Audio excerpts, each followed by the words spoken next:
वही हुआ जो हमने इस वीडियो में कहा था। आप मानते नहीं हो क्योंकि आप बिजी हो अंबानी के लड़के की शादी के फंक्शंस देखने में, जो गोदी मीडिया आपको दिन रात दिखा रहा है। ऐसी फालतू की चीजें जब आप देखोगे तो आपको तो यही लगेगा कि आज हम विश्वगुरु बन गए हैं, आज विदेशों में भारत का डंका बज रहा है, फॉरेन में इंडिया की करेंसी एक्सेप्ट होने लग गई है, बाहर से बड़ी बड़ी कंपनीज आकर यहाँ पर सेटअप लगा रही हैं, यहाँ के लोगों का लाइफस्टाइल बहुत अच्छा हो गया। हम तो ये कहते हैं ये गलत फहमियां पालने से अच्छा ना आप एक अच्छी सी ब्रीड का कुत्ता पाल लो, एटलीस्ट आपको काटेगा नहीं। हम घर में घुस के मारेंगे। नहीं, अब हमारे ऊपर गुस्सा होने की कोई जरूरत नहीं है क्योंकि टाइम जो है वो निकल चुका है। आप बिजी रह गए अंबानी के लड़के की शादी एंजॉय करने में और पिछले दरवाजे से सरकार अंदर आई और आपका फिर से काट कर चली गई। लवड़े न भोजन। अच्छा, मजे की बात यह है कि वैसे तो मोदी जी ट्विटर पर, इनफैक्ट सोशल मीडिया पर बहुत एक्टिव रहते हैं, लेकिन जब से सुप्रीम कोर्ट ने इलेक्टोरल बॉन्ड्स के ऊपर फैसला सुनाया ना, एक ट्वीट नहीं आया उनकी तरफ से। ये झूठ है, झूठ है, झूठ है। अब तो एटलीस्ट आपको मानना ही पड़ेगा कि हम भी फकीर, आप भी फकीर। अगर अभी भी यकीन नहीं है तो जल्दी हो जाएगा।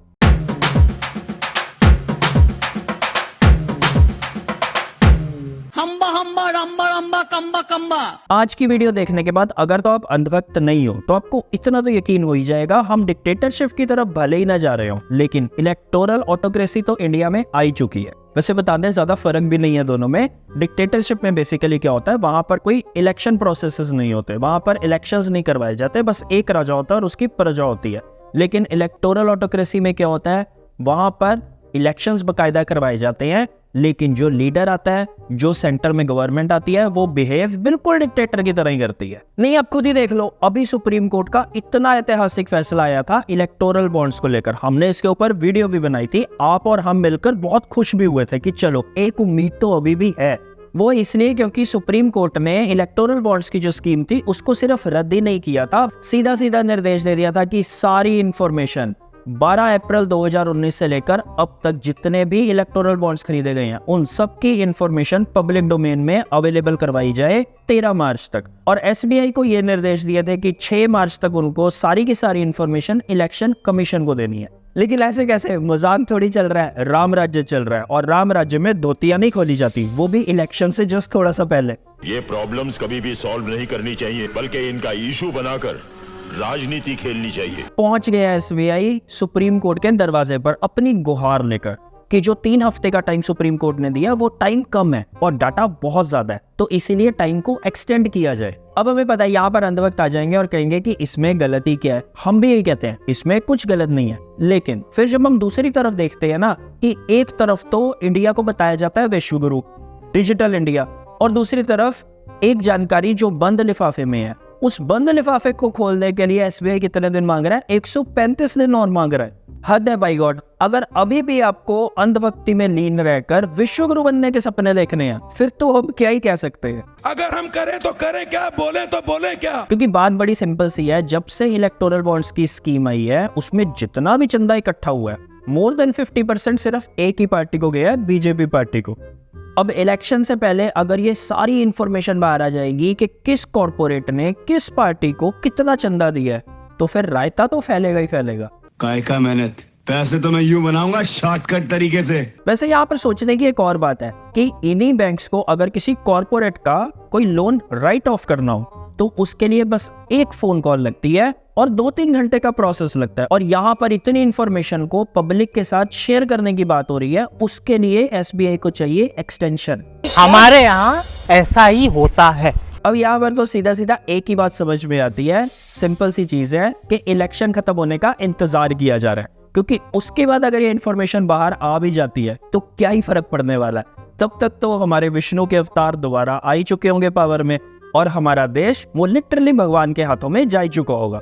वैसे अगर आपने हमारी लास्ट वीडियो देखी है तो उसमें हमने ये बात बड़े क्लियरली बोली थी कि अगर इसी सरकार का पुराना ट्रैक रिकॉर्ड देखो ना तो इसमें कोई बड़ी बात नहीं थी। आज हमें कोई हैरानी नहीं है कि इस तरह से एसबीआई सुप्रीम कोर्ट के दरवाजे पर खड़ा है, क्योंकि हमने कहा था कि हो सकता है कि इलेक्शन कमीशन, एसबीआई या सरकार या तो इंफॉर्मेशन रिवील करने से मना कर दे या फिर वो ये भी कह दे कि इलेक्शंस तक की वेट करते हैं, इलेक्शन के बाद इसको रिवील करेंगे। क्या कर रहे हैं यार, तू मजाक है क्या? देखो एक आम आदमी, उसकी तो इतनी औकात है नहीं कि वो 1 करोड़ से ज्यादा वैल्यू के इलेक्टोरल बॉन्ड्स खरीदे और पार्टियों को डोनेशन देता फिरे। ज्यादातर इलेक्टोरल बॉन्ड्स जो खरीदे गए हैं वो 1 करोड़ की वैल्यू से ज्यादा की खरीदे गए हैं। और वैसे भी सरकार तो वैसे ही जरूरी नहीं समझती कि आम आदमी को कोई भी इंफॉर्मेशन प्रोवाइड की जाए।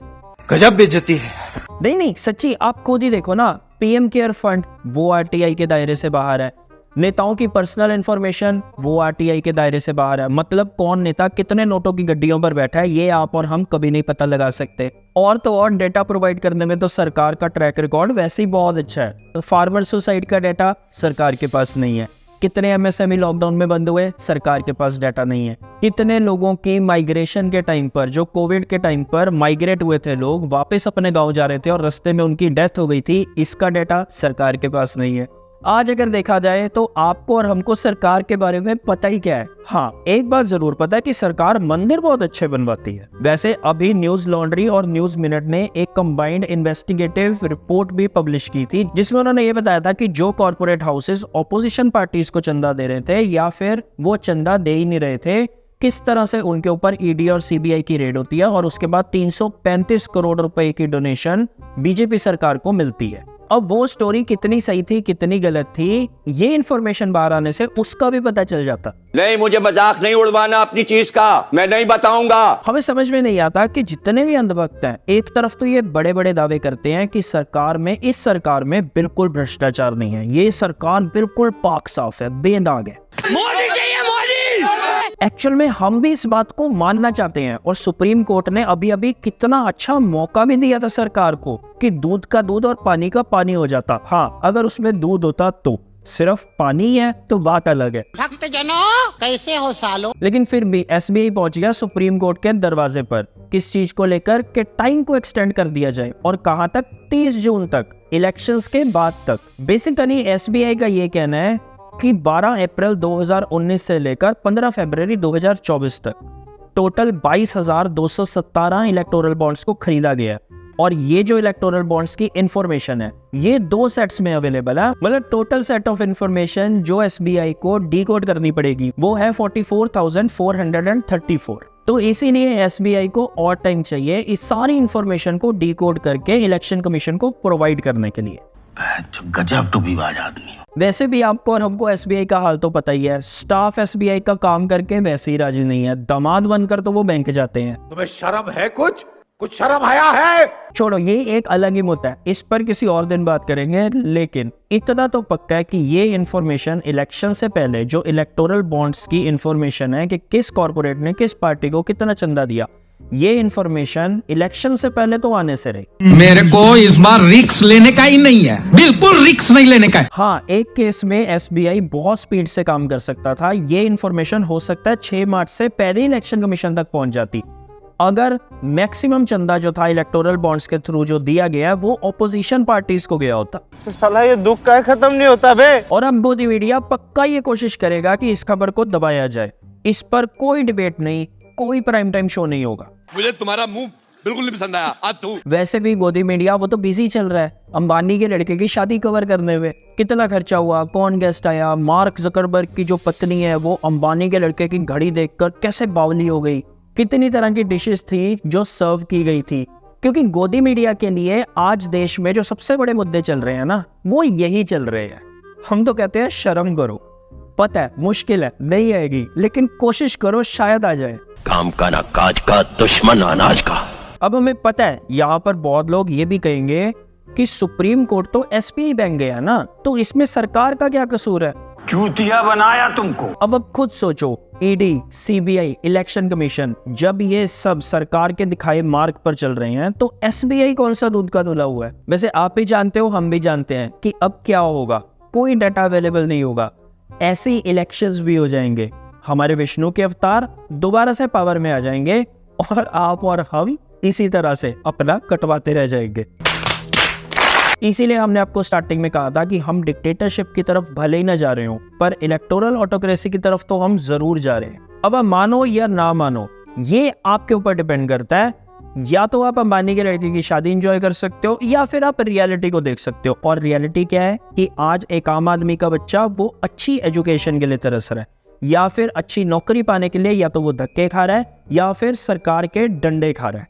और अगर उसको नौकरी नहीं मिलती है और वो बेरोजगार रह जाता है, फिर वो बन जाता है अंधभक्त और गलियों के अंदर जय श्री राम के नारे लगाता हुआ पाया जाता है। लेकिन वहीं दूसरी तरफ अंबानी के लड़के की शादी होती है तो ये सरकार इतनी एक्टिव हो जाती है कि जामनगर के एक डोमेस्टिक एयरपोर्ट को इंटरनेशनल एयरपोर्ट बना दिया जाता है 10 दिन के लिए, ताकि फॉरेन से जो गेस्ट आ रहे हैं उनको कोई तकलीफ ना हो जाए। अगर अब भी आपको सरकार की इन मेहरबानियों के ऊपर शक नहीं होता कि ये भेदभाव क्यों, फिर तो आप कुछ नहीं कर सकते, बस अपने ऊपर हैरान होकर बैठ सकते हो। बाकी India is great, be healthy, be happy. बाकी तो बोलते हैं आज अंदर क्या है, आज बाहर क्या है, अंदर क्या है बाहर क्या है, ये सब कुछ पहचान पब्लिक है, ये सब जानती है पब्लिक है।